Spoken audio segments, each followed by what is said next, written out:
The Keltharian research ship Silent Waters floated like a broken toy in the endless darkness of space.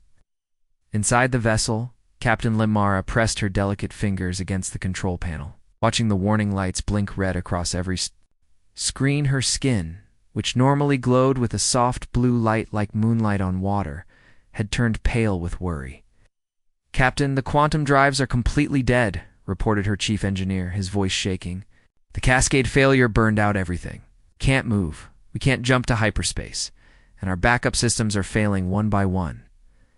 Limara closed her large, dark eyes for a moment. In all her years exploring the peaceful regions of the galaxy, she had never faced a crisis like this. The Keltharians were a gentle species, more comfortable with books and star charts than emergency repairs. They built their ships for comfort and research, not survival. "How long do we have?" she asked quietly. "Maybe 2 weeks with the life support?" "Pods," came the grim answer. 3 weeks if we shut down all non-essential systems and go into deep rest." Around the bridge, her crew of 12 scientists and explorers looked at each other with growing fear. They were thousands of light years from the nearest Keltharian world, drifting in a region of space that most civilizations avoided. The area was known for strange energy readings and unpredictable quantum storms. Limara straightened her shoulders and made the decision that would change everything. "Send out a distress call on all emergency frequencies," she ordered her communications. "Officer, standard galactic commune protocols. Someone will hear us." The communications officer, a young Keltharian named Veltar, nodded and began working at his station. His webbed fingers danced across the crystal controls as he prepared the message. In the galactic commune, sending a distress call was simple and safe. Help always came quickly, usually in the form of a single rescue ship with medical supplies and repair equipment. The galaxy was a civilized place where conflicts were solved with words, not weapons. "Message ready, Captain," Veltar announced. "Broadcasting on all emergency channels now." The distress signals shot out from Silent Waters like ripples in a pond. It was a simple message translated into dozens of galactic languages. "This is the Keltharian research vessel, Silent Waters. We have suffered engine failure and are stranded, requesting immediate assistance. Our life support will last approximately 14 standard days. Please respond." The signal traveled at the speed of light, racing through the void toward distant star systems. Within days, it would reach 17 different civilized worlds. The Altarian Council would receive it on their peaceful ocean planet. The Zarian Trade Federation would pick it up at their massive space stations. The wise Mentari would detect it from their crystal cities floating in gas-giant atmospheres. But the signal also traveled in another direction, toward a small yellow star that sat alone on the edge of civilized space. Most galactic databases had very little information about this system. The few records that existed were marked with warning symbols and stamped with frightening words. Quarantine Zone, Death World Classification, Approach Forbidden. The star was called Sol by its inhabitants, and the third planet from that. Star was a nightmare, world of extreme weather, deadly creatures, and violent natural disasters. The beings who lived there called their planet Earth, though most galactic citizens simply referred to it as the Death World when they spoke of it at all. Back on Silent Waters, Captain Limara felt a small sense of relief as the distress signal completed its broadcast. She had done everything by the book. Help would come, probably within a few days. The galactic commune took care of its own, and rescue operations were always peaceful affairs. "Shut down all non-essential systems," she ordered. "We need to conserve power. Set up the emergency shelters in the cargo bay and begin rationing the food supplies. Someone will find us soon." Her crew nodded and began their work. They moved slowly and carefully, the way their species always did. Violence and urgency were foreign concepts to the Keltharians. They had evolved on a world of gentle tides and warm seas, where cooperation and patience were the keys to survival. As the hours passed, the crew settled into their emergency routine. They told stories to keep their spirits up, shared their food rations equally, and took turns monitoring the communications array for any sign of rescue. None of them worried too much. In their peaceful corner of the galaxy, help always came. From friends who brought medicine, repair tools, and gentle words of comfort. They had no way of knowing that their innocent call for help had reached a world where help came in a very different form. A world where rescue meant overwhelming force. Where problems were solved with massive fleets of heavily armed ships. And where the beings who lived there had been shaped by millions of years of constant danger into something the galaxy had never seen before. The signal continued its journey through space, carrying a simple message of need toward a planet whose inhabitants would soon show the galaxy what it truly meant to answer a call for help. Lieutenant Commander Park Huan was sipping his third cup of coffee when the impossible happened. He had been working the night shift at Deep Space Monitoring Station Omega-7 for 2 years, watching the endless darkness beyond Mars for any sign of activity. Most nights, nothing happened. The screen showed empty space, distant stars, and the occasional asteroid drifting through the void. But tonight was different. His equipment suddenly came alive with signals and data streams he had never seen before. The massive radio telescopes pointed toward deep space began picking up something extraordinary. A structured transmission from far beyond the solar system. Hyan's hands shook as he isolated the signal and ran it through the translation computers. The message was clearly artificial, clearly intelligent, and clearly not human. After decades of searching the stars and finding nothing but silence, humanity had finally received proof that they were not alone in the universe. This can't be real, he whispered to himself, running the analysis again, but the computers gave the same result. The signal was genuine, coming from somewhere thousands of light years away. When it was asking for help, Hyun grabbed his communication headset and patched directly through to Earth Command in Geneva. His voice cracked with excitement as he made the call that would change human history forever. Admiral Kang, this is Omega-7, sir. You need to hear this immediately. We have first contact. It's an alien distress call. On Earth, Admiral Kang Min-ho was reviewing supply reports in his office when the call came through. At 55 years old, he had spent his entire career preparing for conflicts that never came and dreaming of the day humanity might meet other intelligent species. He had read every science fiction novel, studied every first contact protocol, and imagined this moment 1,000 times.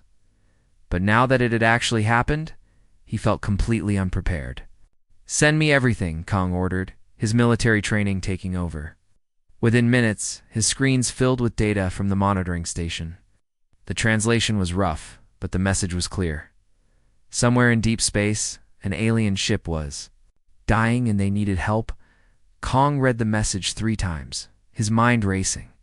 This was humanity's first chance to make an impression on galactic civilization. For centuries, humans had wondered what other species might think of them. Would they see Earth as a world of violent primitives who spent most of their history fighting each other? Would they judge humanity by its wars, its weapons, and its tendency to solve problems with force?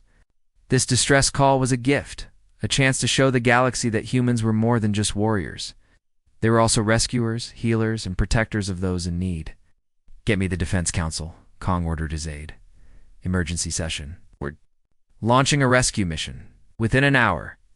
The most important meeting in human history was taking place in the underground command center beneath Geneva. Military leaders, scientists, doctors, and engineers gathered around a holographic display showing the location of the alien ship. The debate was brief, but intense.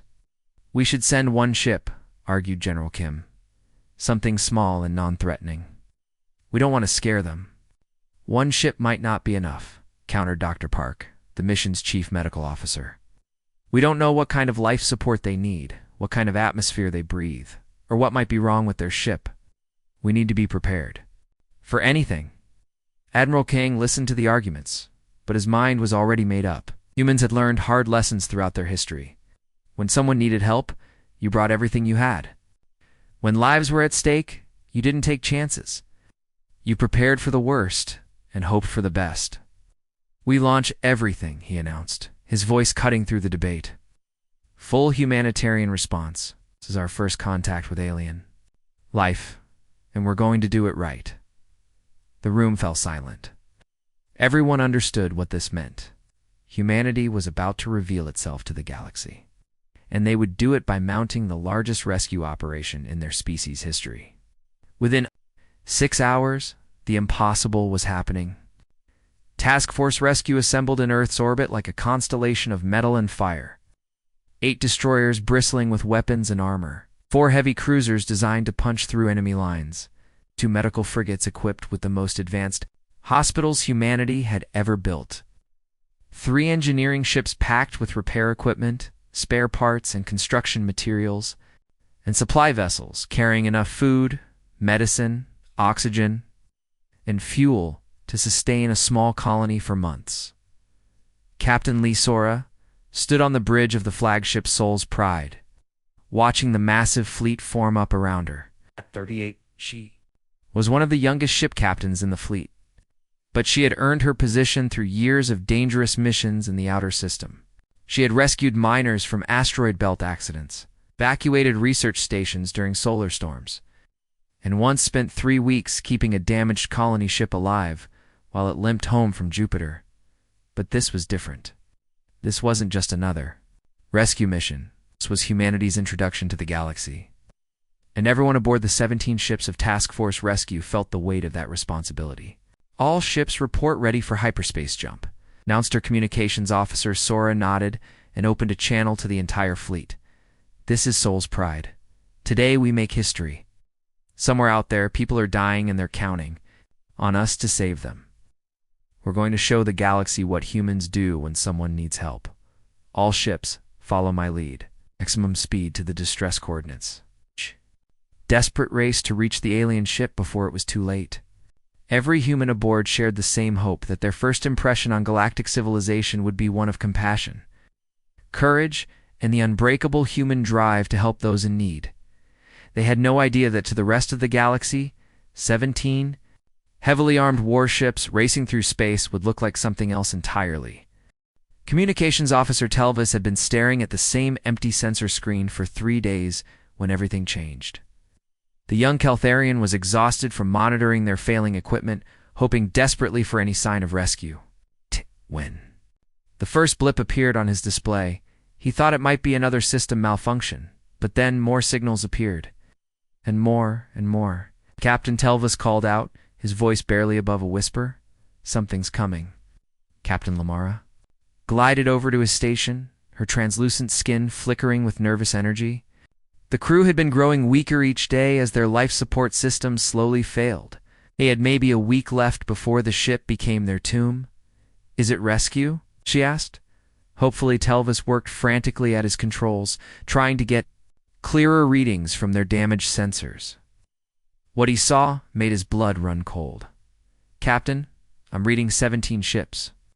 17 large ships moving toward us at incredible speed."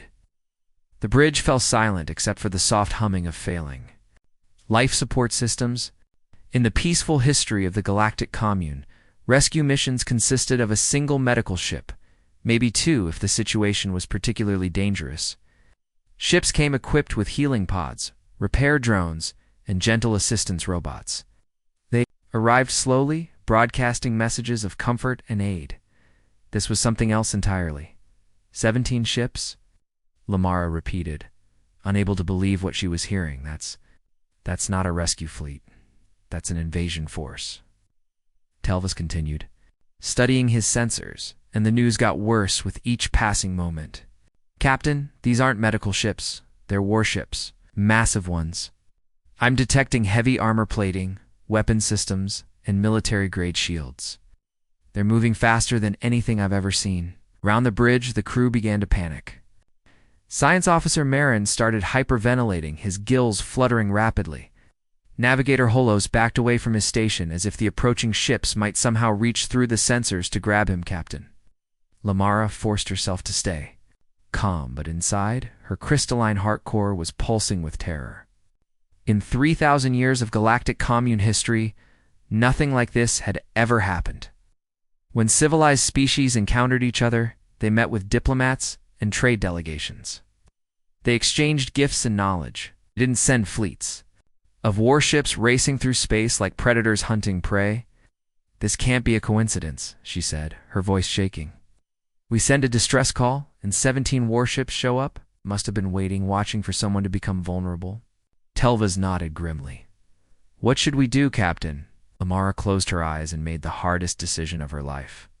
"Send emergency warnings to all commune worlds immediately. Unknown hostile species, massive military force approaching coordinates. 77 Alpha. Possible invasion fleet. Request immediate military assistance." As Telvas began transmitting the warning, none of them realized how badly they were misunderstanding the situation. The approaching ships weren't invaders, they were rescuers. But to the dying Keltharians, watching 17 heavily armed vessels racing toward them through space, it looked like the end of everything they held dear. Meanwhile, millions of miles away, Captain Lisora was having problems of her own. She stood on the bridge of Soul's Pride, frustrated beyond measure as she tried to communicate with the alien vessel they had come so far to save. "Try the message again," she ordered her communications officer, Lieutenant Park Jinwoo. "But this time, use softer language." Park nodded and began broadcasting once more. But the translation computers, designed by humans for humans, kept turning their peaceful intentions into something that sounded threatening. When Sora said, "Terran, defense fleet responding to your distress," the alien computers heard armed military force approaching your position. When she tried, "We're coming to help with medical support," it became, "We are boarding your vessel with military assistance." "Captain, they're not responding to our messages," Park reported. If anything, they seemed to be getting more agitated. Sora rubbed her temples, feeling a headache building.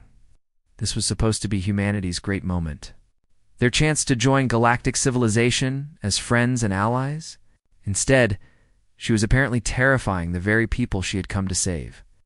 "Maybe they don't understand our intentions," suggested her first officer, Commander Cho Minjin. "To them, we might look like an attacking force. But we're obviously here to help," Sora protested. "Why else would we bring medical ships and supply vessels?" Commander Cho pulled up a tactical display showing their fleet. 17 ships, bristling with weapons and armor, racing through space at maximum speed. "Captain, look at us from their perspective. We're approaching with enough firepower to level a planet. Even our medical ships look like warships compared to what most peaceful species probably use." The realization hit Sora like a punch to the stomach. Humans had built their ships for survival in a hostile universe. Every vessel in their fleet was armored against asteroid impacts, radiation storms, and the deadly vacuum of space. Their medical frigates were designed to operate in war zones and could withstand direct hits from enemy weapons. Their supply ships looked like floating fortresses because that's exactly what they were, to a species that had never known real danger. Human rescue fleet must look like an armada of destruction. "Keep broadcasting," Sora ordered desperately. "Tell them we're here to help. Use every translation protocol we have. Someone has to understand that we're not the enemy." But across the galaxy, it was already too late. The Galactic Commune's instantaneous communication network was buzzing with emergency messages. The warning from Silent Waters reached 17 different worlds within minutes, and the response was immediate and terrifying. Deathworld species confirmed, broadcast the Altarian Council from their ocean world. Military fleet detected. All ships in Sector 7 withdraw immediately. Unknown aggressive species approaching commune territory, transmitted the Zarian Trade Federation. Massive military force. Recommend immediate defensive action. The wise Mentari, floating in their crystal cities, sent perhaps the most chilling message of all: the ancient warnings were true. The Deathworlders have come. May the peaceful stars protect us all. Within an hour, the galaxy was mobilizing for war against a species that had only wanted to help. Emergency fleets launched from a dozen worlds. Military commanders who had never fought a real battle began preparing for the unthinkable. And somewhere in the vast darkness of space, a human rescue fleet raced toward a confrontation that would change the course of galactic history, all because no one had ever taught the galaxy that when humans saw someone in trouble, they didn't send help, they sent everything they had. The moment Admiral Kang Minho's fleet dropped out of hyperspace, he knew something had gone terribly wrong. Instead of finding a single disabled alien ship waiting for rescue, his sensors showed a battlefield. 3 separate fleets of alien warships hung in space around the silent waters, their weapons powered and shields raised in clear battle formation. "What in the world?" Kong muttered, staring at the tactical display on his flagship's bridge. "Lieutenant Commander Park, are you seeing this?" "Yes, sir," Park Hyun replied from his sensor station, his voice tense with confusion. "Count 36. Alien vessels in total. They're not rescue ships, Admiral. These are military craft, and they're all pointing their weapons at us." Kong felt his heart sink as he realized how badly the situation had spiraled out of control. Humanity's first contact with alien civilization was turning into a confrontation that no one wanted. He had brought his fleet here to save lives, not to start a war. "Open all communication channels," he ordered. "Broadcast on every frequency we have." The Admiral's voice went out across space, translated by the most advanced computers humanity had ever built. "This is Admiral Kong Minho of the Terran Rescue Fleet. We received a distress call and came to provide humanitarian assistance. Are not hostile. Repeat, we are here to help." But the alien ships didn't respond with words. Instead, they began moving into tighter formation, their weapons charging with visible energy. To the commune forces, the human fleet looked exactly like what they feared most: an invasion force from a death world arrived to conquer and destroy. Admiral called Captain Lee Sora from her flagship Soul's Pride. "I'm detecting the disabled alien ship. It's directly behind the enemy formation. If we're going to rescue them, we need to get through those ships." Kong nodded grimly. "All ships maintain rescue protocols. Came here to help, and that's exactly what we're going to do. Move forward slowly. Keep shields up, but do not power weapons unless fired upon." The human fleet began advancing toward the silent waters there. Massive ships moving with surprising grace through the void. Each vessel bristled with rescue equipment. Medical bays filled with the latest healing technology. Cargo holds packed with food and oxygen. Engineering teams ready to repair any kind of damage, but to the alien defenders they looked like instruments. Of War Captain Lisora watched her screens anxiously as Soul's Pride approached the alien formation. "We're almost in range of the disabled ship," she reported. "I can launch medical shuttles and begin the rescue operation." That's when everything went wrong. The moment Soul's Pride moved toward the Keltharian vessel, panic swept through the commune fleet. To them, it looked like the largest enemy ship was moving in for the kill. Without warning, all 3 alien fleets opened fire simultaneously. Brilliant streams of energy lanced through space, striking the human ships with the full power of advanced alien technology. The weapons were beautiful and deadly, designed by civilizations that had perfected the art of elegant warfare over thousands of years, and they did absolutely nothing. The energy beams splashed harmlessly against human shields like water hitting a mountain. These weren't the delicate barriers used by peaceful civilizations. They were military-grade defenses, designed to protect ships flying through the hell of Earth's radiation-soaked solar system. They had been tested against solar flares that could sterilize planets and asteroid impacts that could shatter moons. "Shields holding at 98%, reported Lieutenant Commander Park with amazement. "Their weapons can't even scratch our armor." Admiral Kong stared at the display in shock. In less than 10 seconds, the entire military might of 3 alien fleets had revealed itself to be completely useless against human technology. This wasn't a battle. It was a mismatch so complete it was almost embarrassing. "Sir," called Captain Choi Ju-won from the destroyer Busan Runner. "They're still firing." "Orders." Kong hesitated for a moment, hoping the aliens would realize their mistake and stop shooting. But the energy beams kept coming, and he could see more alien ships approaching.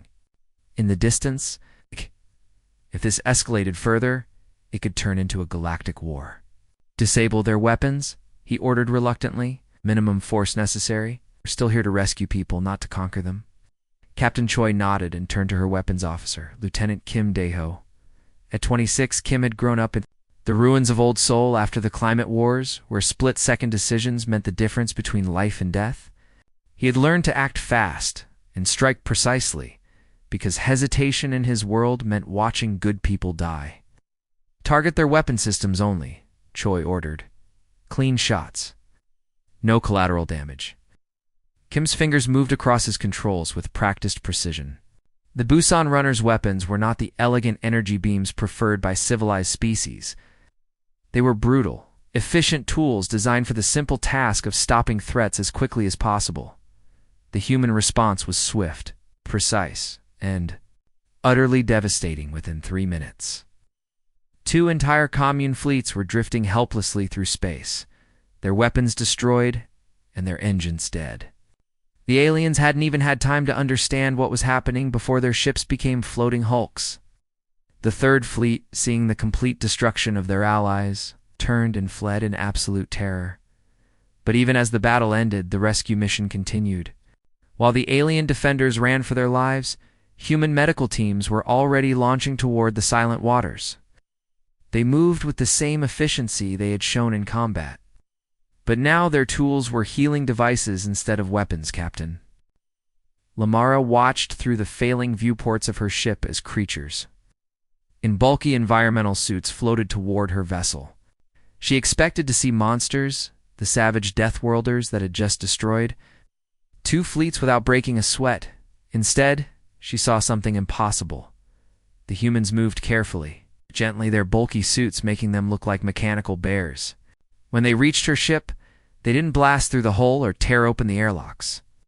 They knocked politely and waited for permission to enter. "This is Chief Medical Officer Park Sune," came a voice through her ship's communication system. "We're here to help. Can you tell me how many crew members need medical attention?" When the humans finally entered her ship, Lamara watched in stunned amazement as they worked. These creatures, who had just demonstrated the most terrifying military power the galaxy had ever seen, moved among her injured crew with infinite care. Their touch was gentle, their voices soft and reassuring. Dr. Park Sune knelt beside Lamara's unconscious navigator, medical scanner beeping quietly as it analyzed his condition. Severe dehydration and oxygen deprivation, she diagnosed. "But we can fix this. He's going to be fine." As human medics tended to her crew and human engineers began repairing her ship's systems, Captain Lamara realized she was witnessing something the galaxy had never seen before. These weren't conquerors or destroyers. They were rescuers who just happened to be the most powerful military force in known space. And somewhere in the distance, the fleeing commune ships were already broadcasting their terrified reports to every corner of the galaxy, carrying news that would change the course of galactic civilization forever. The Deathworlders had come. They had destroyed everything in their path. Then impossibly, they had started saving lives. 6 months had passed since the incident that changed everything. And the Grand Council chambers of the Galactic Commune had never seen anything like this. The massive circular hall, built from living crystal that hummed with soft harmonics, was packed with representatives from hundreds of worlds. But today, for the first time in 3,000 years of peaceful governance, the chamber buzzed with fear, anger, and confusion. Representative Zhang Yunji sat in the newly created section reserved for Earth's delegation, trying to remain calm. As alien voices rose in heated debate around her, at 34 she had been a linguistics professor just 1 year ago, specializing in theoretical xenolanguage patterns. Now she found herself as humanity's primary representative to a galactic civilization that couldn't decide whether humans were saviors or monsters. "The Terran threat must be addressed immediately," declared Ambassador Vexstar of the Vraxian Republic, his metallic scales rattling with agitation as he gestured toward Zhang with one of his forearms. No civilized species sends 17 warships to answer a simple rescue call. It's impossible to believe their claims of peaceful intent. Murmurs of agreement rippled through sections of the chamber. The Crystalline Collective's representative chimed in with their musical language, which the translation systems rendered as "their military capabilities are beyond anything we have ever encountered. 2 of our defense fleets were destroyed in minutes. How can we trust beings capable of such devastating violence?" Zhang felt her stomach tighten as she listened to the accusations. She had spent months preparing for this moment, studying galactic law and diplomatic protocols, learning the complex social structures of dozens of alien species. But nothing had prepared her for the reality of sitting in a room where half the galaxy saw her people as dangerous predators. Then Captain Lamara rose from her seat in the Keltharian delegation, and the chamber fell silent. The graceful alien's translucent skin glowed with a soft blue light as she moved to the central speaking platform. Her voice, when she began to speak, carried the musical quality that made Keltharian poetry famous throughout the galaxy. "Honored delegates," she began, her words carefully measured. "I was there. I saw what really happened. My ship was dying, my crew was suffocating, and we had perhaps days left to live." She paused, looking directly at the Varaxian ambassador. "When the human ships arrived, yes, there were 17 of them. Yes, they were heavily armed and armored. But I also saw their medical bays facilities more advanced than anything we have on Kelthor. I saw their supply holds packed with food, medicine, oxygen, and repair equipment. These terrifying Deathworlders didn't come to conquer. They came prepared to save lives." Limara's testimony carried weight because everyone knew her story. She had become something of a celebrity in the 6 months since the incident, traveling from world to world telling her tale of rescue by the mysterious humans. Her words had begun to shift public opinion. But the debate was far from over. Ambassador Omincio, humanity's first official diplomatic representative to the commune, stood carefully and approached the speaking platform. At 48, he had been South Korea's most experienced diplomat before being thrust into the impossible job of explaining humanity to the galaxy. He moved slowly, aware that every gesture was being analyzed by alien minds trying to determine if he represented a threat. "Honored delegates," he began, his words carefully chosen and translated by the most advanced linguistic is Earth could provide. "I understand your concerns. From your perspective, our response to the distress call must seem excessive, even threatening." Activated a holographic display showing images of Earth, hurricanes that could level cities, earthquakes that split continents, volcanic eruptions that blocked out the sun. "But please understand where we come from. This is our world. Every day, our people face natural disasters that would devastate more peaceful planets. We learned long ago that when someone needs help, you don't send just enough resources. Send everything you have, because nature doesn't give second chances." The images shifted to show human rescue operations, massive fleets of ships evacuating coastal cities before hurricanes, entire armies mobilizing to deliver aid after earthquakes, hundreds of aircraft dropping supplies to isolated communities, cut off by volcanic ash. "We brought 17 ships because we wanted to be prepared for any emergency," O continued. "We didn't know what kind of life support the Keltharians needed, what their atmosphere was like, or what kind of repairs their ship might require. So we brought medical facilities that could treat any known form of life, engineering equipment that could rebuild their entire vessel if necessary, and enough supplies to sustain them for months." He looked around the chamber, meeting the eyes of delegates from dozens of different species. "We over-prepare because we care too much to fail. Where we come from, the cost of being unprepared is measured in lives lost. That's not a risk we're willing to take, whether the lives at stake are human or alien." Debate that followed raged for hours. Some delegates argued that humanity's military capabilities made them too dangerous to trust. Others pointed out that the humans had, in fact, saved the Keltharian crew and had made no aggressive moves toward any other commune worlds. Ambassador Krelinash of the Altarian Council raised a question that had been troubling many delegates. If we accept humanity into the commune, what happens when the next crisis occurs? Will they send their entire fleet again? Other species be forced to watch as these Deathworlders solve every problem with overwhelming force? It was Captain Lamara who provided the answer. "Perhaps," she said quietly, "that's exactly what we need." The chamber fell silent as she continued. "For 3,000 years, the commune has been peaceful because we've been lucky. We've never faced a real crisis, never encountered a threat we couldn't handle with diplomacy and cooperation. But what happens when we meet something that can't be reasoned with? What happens when gentle words and careful negotiations aren't enough?" She gestured toward the human delegation. These people come from a world that tried to kill them every day for millions of years. They survived by becoming the most effective problem solvers in the galaxy. Maybe it's time we admitted that the universe isn't always as peaceful as we'd like it to be. The vote, when it finally came, was closer than anyone had expected. By a margin of just 12 votes out of nearly 400 cast, humanity was granted provisional membership in the Galactic Commune. But the conditions were unprecedented. Earth would be responsible for providing emergency response and military protection for member worlds, while other species would handle diplomacy, trade, and cultural exchange. It wasn't the partnership humanity had dreamed of, but it was something entirely new in galactic history. Admiral Kong Minho, now appointed as head of the newly formed Tehran Protection Fleet, stood in his office aboard the orbital station humanity had built at the edge of Commune space. Through his viewport, he could see the mixed human-alien crews working together on the next generation of rescue ships. Vessels designed with input from dozens of different species. The irony wasn't lost on him. Humanity had achieved its dream of joining galactic civilization, but not as the junior partners they had expected to be. Instead, they had become the species others called when the impossible needed to be accomplished.